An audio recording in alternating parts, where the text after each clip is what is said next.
చేశారు. ఆనాడు నేను ఎమ్మెల్యేగా గెలిచాను. ఎమ్మెల్యేగా గెలిచిన తర్వాత ప్రతిపక్షంలో కూర్చోవలసి వచ్చింది. ప్రతిపక్షంలో ఉంటే స్టేషన్ గన్పూర్ నియోజకవర్గం ఆగమవుతుంది, అభివృద్ధి జరగదు, ప్రభుత్వ సహకారం లేకుండా ఏ పని చేయలేమోనని మదన పడుతున్న సమయంలో లోకసభ ఎన్నికల సందర్భంగా మన ప్రియతమ ముఖ్యమంత్రి శ్రీ రేవంత్ రెడ్డి గారు, అన్న మీలాంటి వాళ్ళు కాంగ్రెస్ పార్టీలో ఉంటే బాగుంటుంది, మీరు కాంగ్రెస్ పార్టీలోకి రండి, మీ అనుభవం అవసరమంటే వారితో నాకున్న స్నేహం, వారితో నాకున్న సాన్నిహిత్యం, వారిపైన నాకున్న నమ్మకంతో నేను కాంగ్రెస్ పార్టీలో చేరడం జరిగింది అని చెప్పి ఈ సందర్భంగా తెలియజేస్తున్నా. అయితే సంవత్సరం తిరగక ముందే మన నియోజకవర్గ అభివృద్ధికి సంబంధించి అడిగిందే తడవుగా ప్రతి ఒక్క అభివృద్ధి కార్యక్రమానికి మంజూరీ ఇచ్చిన అత్యంత సహృదయులు, అత్యంత ఆదరాభిమానాలు మన పట్ల చూపించే వ్యక్తి మన ముఖ్యమంత్రి రేవంత్ రెడ్డి గారు అని చెప్పి ఈ సందర్భంగా గుర్తు చేస్తున్నా. 800 కోట్ల రూపాయల నిధులతో కూడిన అభివృద్ధి పనులకు ఈరోజు మనం శంకుస్థాపన చేసుకున్నాం. దాదాపుగా అన్నిటికీ పరిపాలన అనుమతులు వచ్చాయి, అన్నిటికీ టెండర్లు పిలిచారు, అన్నిటికీ అగ్రిమెంట్లు అయినాయి. ఈనాడు మన ముఖ్యమంత్రి గారి చేతుల మీదుగా శంకుస్థాపన చేసి రేపటి నుంచి పనులు ప్రారంభించాలన్నదే నా ఆలోచనగా మీ అందరికీ సవినయంగా తెలియజేసుకుంటున్నా.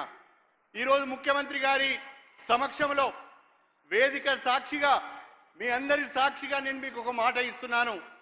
ముఖ్యమంత్రి గారిని, ప్రభుత్వాన్ని, అధికారులందరినీ కూడా అన్ని రకాలుగా సంప్రదించి విజ్ఞప్తి చేసి ఒప్పించి 18 మాసాల లోపు ఈరోజు శంకుస్థాపన చేసుకున్న అన్ని పనులకు కూడా పూర్తి చేసి ప్రారంభోత్సవం చేయించే బాధ్యత నాది అని చెప్పి నేను ఈ సందర్భంగా తెలియజేస్తున్నా. మీ నమ్మకాన్ని వమ్ము చేయకుండా, మీ విశ్వాసాన్ని వమ్ము చేయకుండా వచ్చే రోజుల్లో కూడా మరిన్ని అభివృద్ధి కార్యక్రమాలు మనం చేపడదాం. నేను గౌరవ ముఖ్యమంత్రి గారికి ఇక్కడ రాజకీయాలు కాకుండా అభివృద్ధి విషయాలే మాట్లాడాలని అనుకుంటున్నాను. నా నియోజకవర్గంలో షెడ్యూల్ కులాలు, షెడ్యూల్ తెగలు, బలహీన వర్గాల వారు ఎక్కువగా ఉన్నారు. మాకు 3500 ఇందిరమ్మ ఇండ్లు వచ్చాయి. దయచేసి మీ సీఎం గారి స్టేట్ రిజర్వ్ కోటా నుంచి మరికొన్ని ఇందిరమ్మ ఇండ్లు మా నియోజకవర్గానికి ఇవ్వాలని చెప్పి ఈ సందర్భంగా అడుగుతున్నా. స్టేషన్ గన్పూర్ గ్రామ పంచాయతీని చాగల్ మరియు శివునిపల్లి కలుపుకొని మున్సిపాలిటీగా అభివృద్ధి చేసుకున్నాం. ఈరోజు ముఖ్యమంత్రి గారు లాంఛనంగా దాన్ని ప్రారంభించారు. కానీ ఈ 3 గ్రామాలు మున్సిపాలిటీగా ఏర్పడినాయి. దాదాపు 20,000 జనాభా ఉంది. ఇది నియోజకవర్గ కేంద్రం. ఈ మున్సిపాలిటీకి నిధులు కావాలి. స్పెషల్ డెవలప్మెంట్ ఫండ్ కింద కానీ, మున్సిపల్ అడ్మినిస్ట్రేషన్ శాఖ ద్వారా కానీ మాకు నిధులు ఇవ్వాలని చెప్పి ముఖ్యమంత్రి గారిని కోరుతున్నా. అదేవిధంగా స్టేషన్ గన్పూర్ నియోజకవర్గంలో 15 సంవత్సరాలుగా ఏ రకమైన అభివృద్ధి జరగలేదు.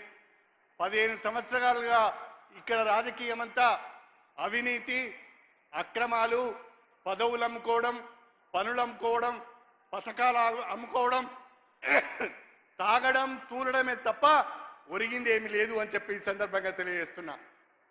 అందుకే నేను మీకు విజ్ఞప్తి చేస్తున్నా, చాలా గ్రామాలలో చాలా పనులు ఉన్నాయి. సీసీ రోడ్లు కావాలి, సైడ్ డ్రైన్స్ కావాలి, గ్రామాలకు రోడ్లు కావాలి, స్కూల్ బిల్డింగ్స్ సరిగా లేవు. దయచేసి మాకు మా నియోజకవర్గానికి స్పెషల్ డెవలప్మెంట్ ఫండ్ ద్వారా కొన్ని నిధులు ఇవ్వాలని చెప్పి కూడా నేను ఈ సందర్భంగా కోరుతున్నా. అదేవిధంగా స్టేషన్ గన్పూర్ నియోజకవర్గం, వర్ధనపేట, పాలకుర్తి, తుంగతుర్తి ఈ 4 నియోజకవర్గాలకు సంబంధించి దేవాదుల ఎత్తిపోతల పథకం ప్యాకేజీ 6 ఫేజ్ 3 ద్వారా 80,000 ఎకరాలకు సాగునీరు అందించే అవకాశం ఉన్నది. కాకపోతే గత ప్రభుత్వం నిర్లక్ష్యం వలన ఆ కాంట్రాక్టర్ ఆ పనులను వదిలేసిపోయారు. దానికి సంబంధించిన రివైజ్డ్ ఎస్టిమేట్ ప్రభుత్వానికి సమర్పించడం జరిగింది.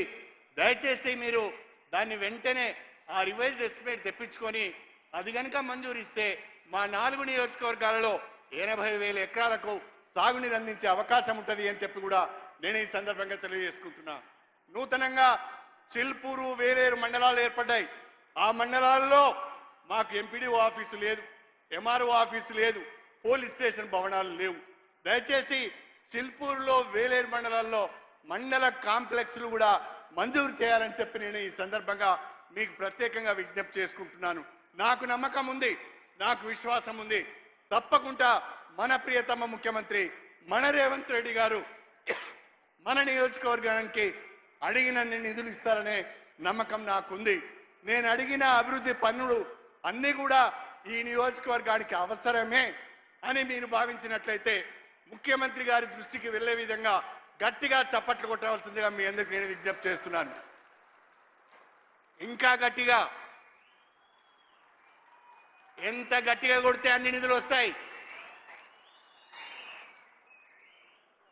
మరొక్కసారి మన ముఖ్యమంత్రి గారి మాట తీరు చూస్తున్నాం, మన ముఖ్యమంత్రి గారి పనితీరు చూస్తున్నాం.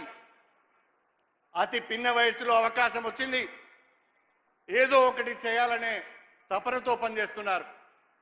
ఎన్ని అడ్డంకులు వచ్చినా, రాజకీయంగా ఎన్ని విమర్శలు ఎదురైనా, వ్యక్తిగతంగా దూషణలు పడుతూ కూడా తెలంగాణ అభివృద్ధి ధ్యేయంగా పనిచేస్తున్నారు. T20 ఆడుతున్నాడు, టెస్ట్ మ్యాచ్ పోయింది, వన్డే పోయింది. రేవంత్ రెడ్డి గారు T20 మ్యాచ్ ఆడుతున్నారని చెప్పి ఈ సందర్భంగా గుర్తు చేస్తున్నా. మీరు నిన్న చూసి ఉంటారు, శాసనసభలో, శాసన మండలిలో కబడ్డీ ఏ రకంగా ఆడిండో మీరందరూ చూసి ఉంటారు. మన గ్రామాల్లో ఆడే చెడుగుడు ఎట్లా ఉన్నదో మళ్ళీ మనకు పరిచయం చేసిండు మన రేవంత్ రెడ్డి గారు అని చెప్పి నేను ఈ సందర్భంగా తెలియజేసుకుంటున్నా. తెలంగాణ అభివృద్ధి ధ్యేయంగా, పేద ప్రజల సంక్షేమమే ధ్యేయంగా భారతదేశంలో గుజరాత్ మోడల్ కాదు, తెలంగాణ మోడల్ను ప్రవేశపెడతా. ప్రతి రాష్ట్రం కూడా తెలంగాణ మోడల్ ఫాలో కావాలనే విధంగా ఒక ఆత్మధైర్యంతో, ఆత్మవిశ్వాసంతో, ఆత్మ నిబ్రంతో ముందుకు వెళ్తున్న మన ముఖ్యమంత్రి, మన నాయకులు రేవంత్ రెడ్డి గారికి మనందరం కూడా అండగా ఉండాలని చెప్పి ఈ సందర్భంగా మీ అందరినీ కూడా కోరుకుంటూ, పెద్ద సంఖ్యలో ఎండను సైతం లెక్క చేయకుండా తరలి వచ్చిన మా అక్క చెల్లెళ్లకు, అన్నదమ్ములకు మరొక్కసారి చేతులెత్తి నమస్కారం చేస్తూ మీ అందరి దగ్గర సెలవు తీసుకుంటున్నాను. జై హింద్. గౌరవ శాసనసభ్యులు, జై తెలంగాణ. గౌరవ శాసనసభ్యులు కడియం శ్రీహరి గారికి ధన్యవాదాలు తెలియజేస్తూ లోక్సభ సభ్యులు డాక్టర్ కడియం కావ్య గారు మాట్లాడతారు. వారిని స్వాగతిస్తున్నాం. ఈరోజు ఈ స్టేషన్ గన్పూర్ భారీ బహిరంగ సభకి విచ్చేసినటువంటి మన ప్రియతమ నేత, ఎన్నో కష్టాలకి ఓర్చి నిలిచి గెలిచి తను తలచిన అభివృద్ధినే ధ్యేయంగా మన తెలంగాణని ముందుకు నడిపిస్తున్నటువంటి మన ప్రియతమ ముఖ్యమంత్రి శ్రీ రేవంత్ రెడ్డి గారికి మన గన్పూర్ ప్రజల తరఫున హార్దిక స్వాగతం, సుస్వాగతం.